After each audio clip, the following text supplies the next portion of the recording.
Hello, my name is Mr. Compier, and I teach Project Lead the Way Introduction to Engineering Design.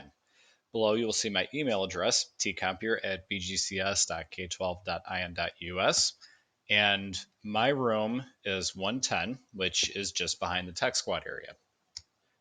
So, this course is part of the STEM engineering pathway that we provide at Beech Grove High School.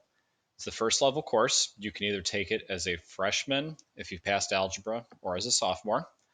After that is Principles of Engineering, meant for sophomores and juniors. And finally, Digital Electronics, juniors and seniors.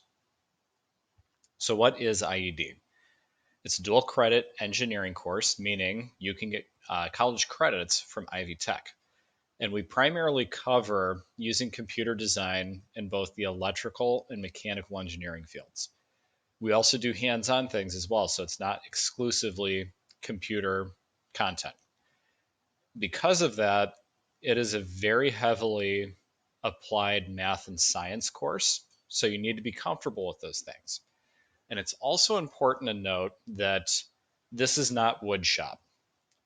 We don't do anything like that here, and the level of expectation is much higher than those classes. It is also taught at the college level, and it also has pacing that reflects that. To the right, you can see an image of something that you could do in computer-aided design. The course is broken up into 4 units. The first one is design and problem solving. In it, we talk about the engineering design process, very similar to the scientific method.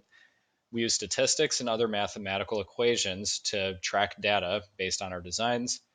We do what's called the iterative design process, where we change things based on a previous design, and we establish fundamental or foundational drawing skills, both on pencil and paper, as well as on the computer. We also experience some rapid prototyping using 3D printers. Unit 2 is called assembly design. We take individual components from a computer design and we combine them together to form an assembly. This is meant to reflect physical products. We also learn about reverse engineering, taking things apart, learning how they work, putting them back together. And we also experiment with physical materials to understand why they were used within a design.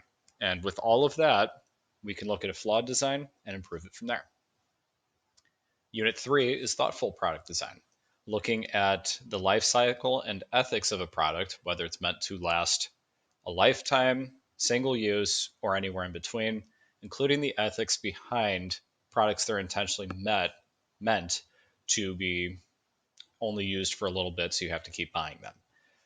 We also use what's called generative design, which is going to have computer simulations look at a design and optimize it based on ergonomics and efficient building.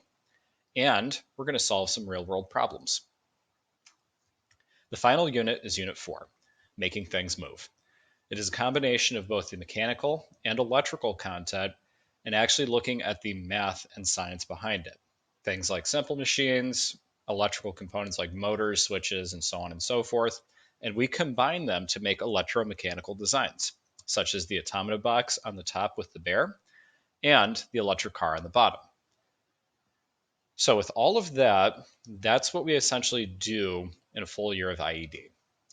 Based on that, I highly recommend students with strong math skills that are also very curious and creative and are interested in engineering fields as well as technology fields.